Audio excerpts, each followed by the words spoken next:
ก็ปิ้งปลาดุกของน้องพดเนาะน้องพระพดแล้วก็พักกับเกี๊ยวสลัดโกบกับยังอันยาฟินว่ะ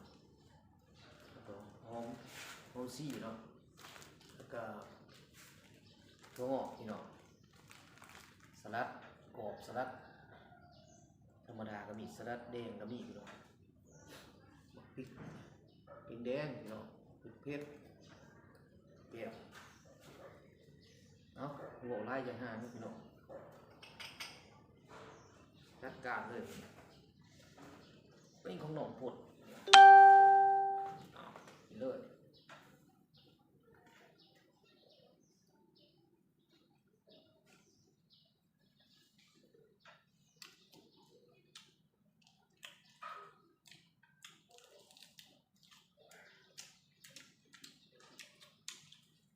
ฝนตกมันพี่น้อง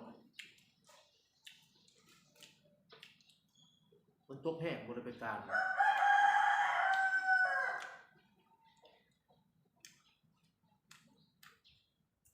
บรรยากาศฝนตกเย็นๆพี่น้อง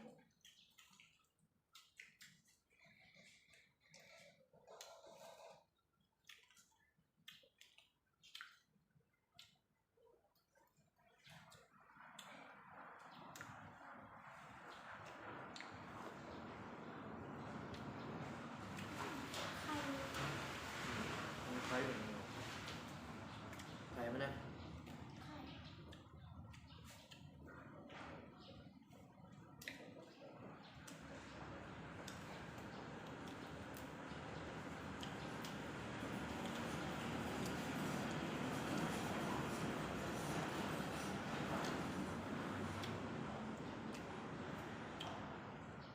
ถั่ว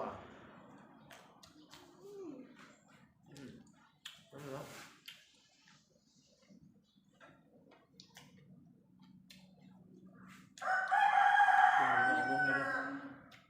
ลงมาให้ลองลงเนี่ยก็มี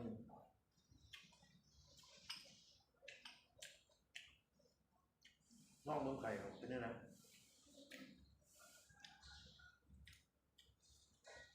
ไก่เนาะเอาหมดเด้อ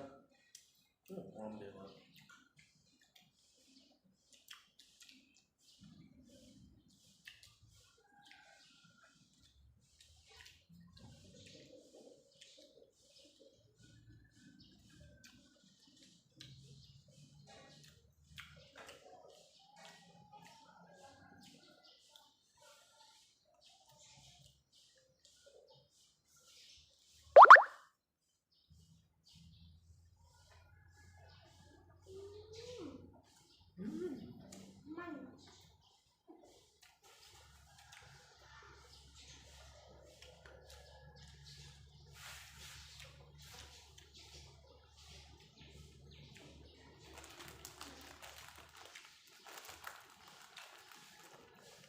รูปตัวนี้เนี่ยนะ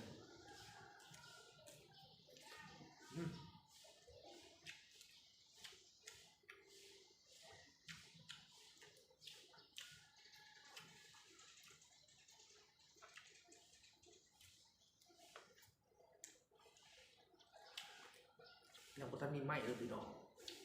กินกับพอท่านดังกว่าใดโอ้ยเสียงหนักกุ๊บกับกุ๊บกับตอนยังพอท่านมีไม้พี่น้องเอ้ย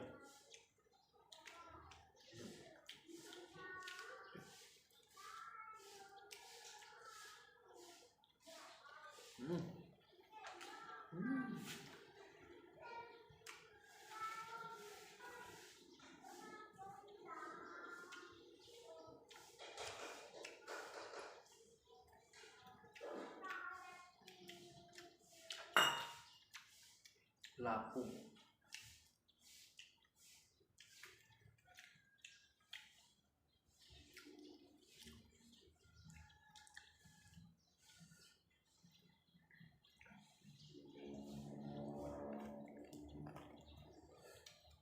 ก็ไม่ใหญ่พี่น้อง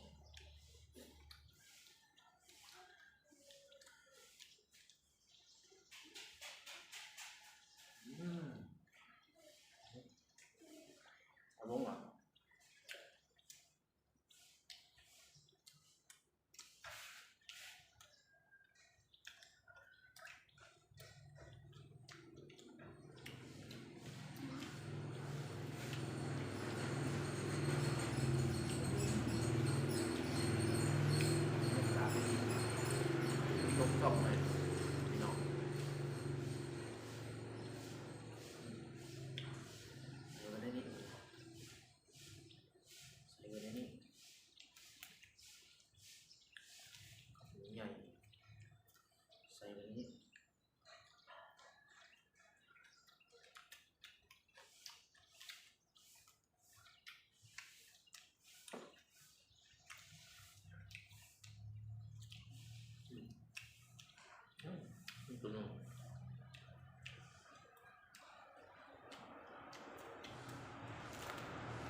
เอาเขา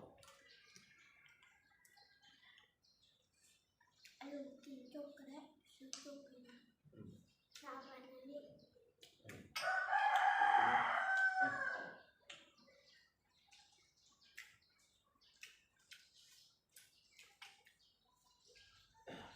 อันนี้นักท่องบทเนี่ยนี่มวยกงดินนักบทไง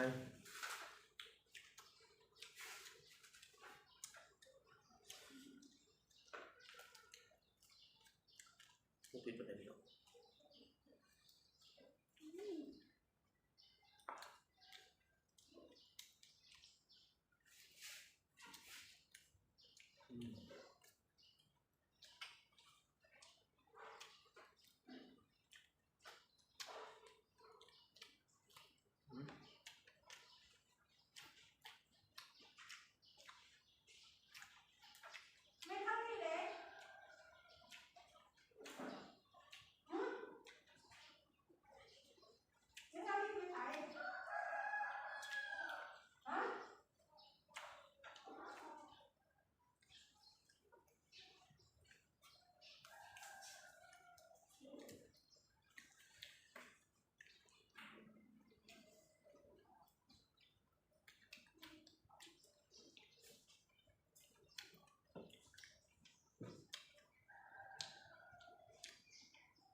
ครับกับถั่วงอกเนี่ย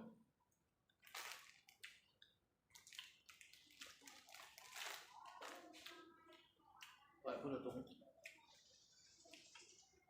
กินหน่อย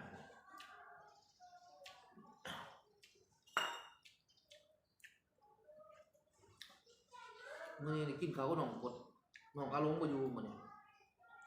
หนองเลยบรรยากาศดีเลยเหมือนสลัดกรอบก็มีเหมือนลองกับสลัดกรอบคนนึง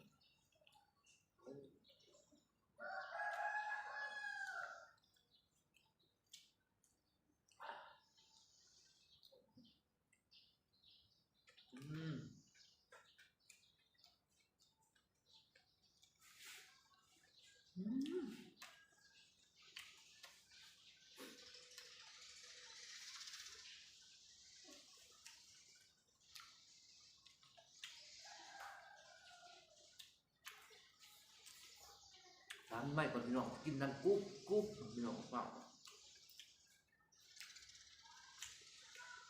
กำลังสั่งไม่พี่น้องตอนนี้เนาะสั่งไม่เลยชุดเก่ามาก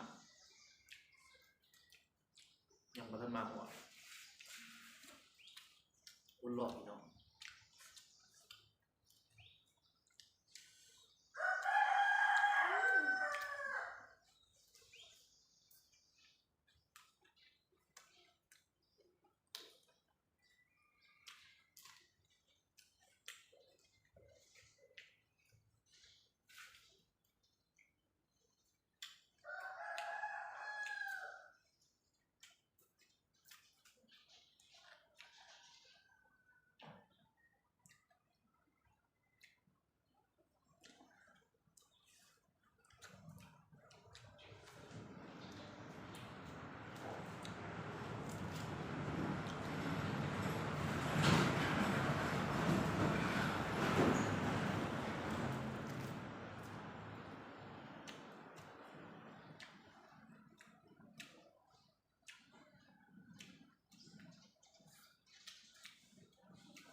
บ่ได้เฮ็ดให้พี่น้องเบิ่งซะเนาะ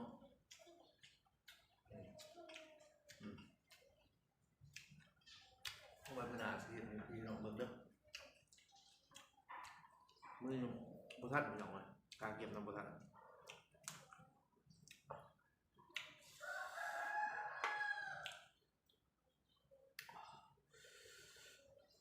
เป็ด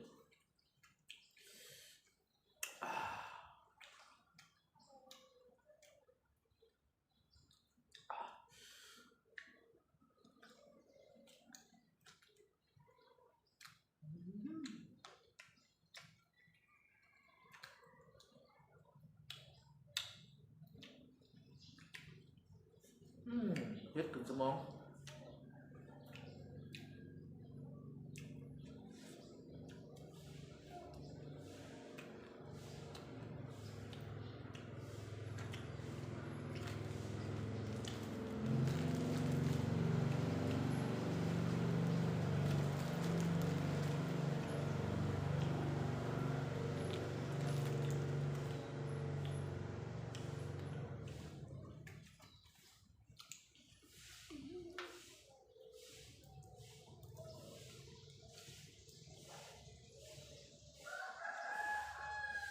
สะระแหน่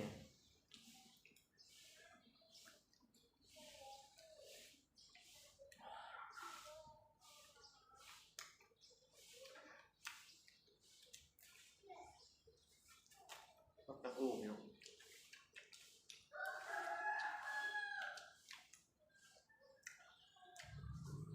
ถ้าพี่กล้วยทั้งบางเนาะ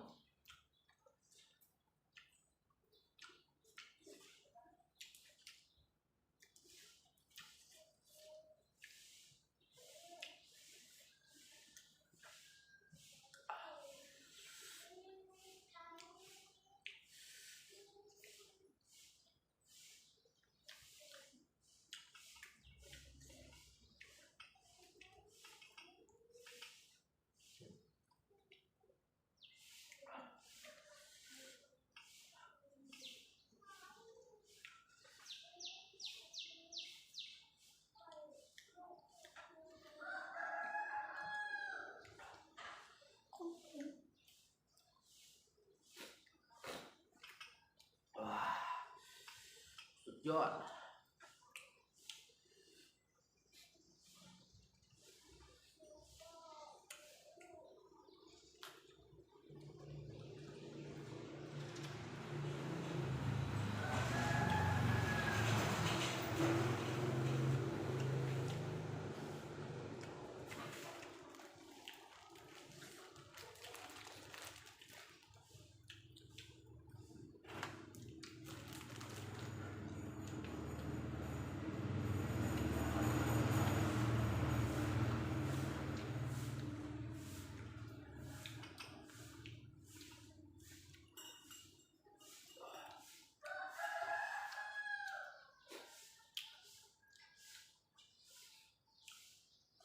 โอ้ยปั่นขึ้นสวรรค์เลยพี่น้องเลยลาบกุ้งเนาะไปกินลาบกุ้งแล้วก็ได้ขึ้นสวรรค์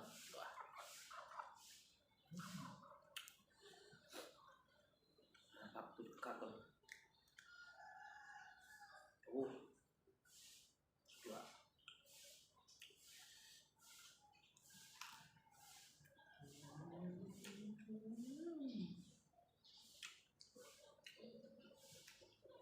ไปเหนือร่างกายเลยพี่น้องเลย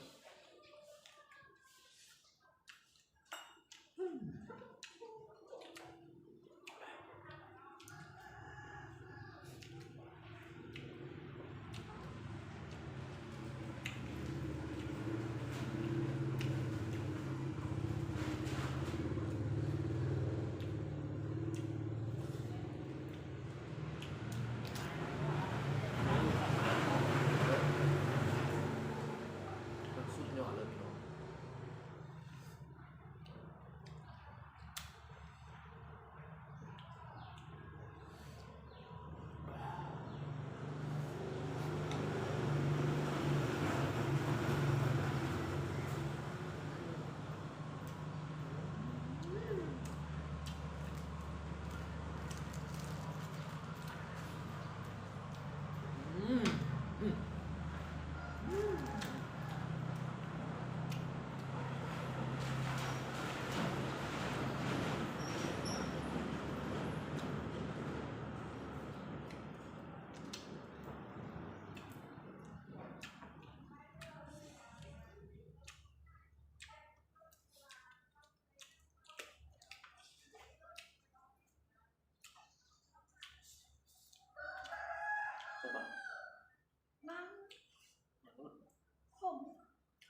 ดพี่น้อง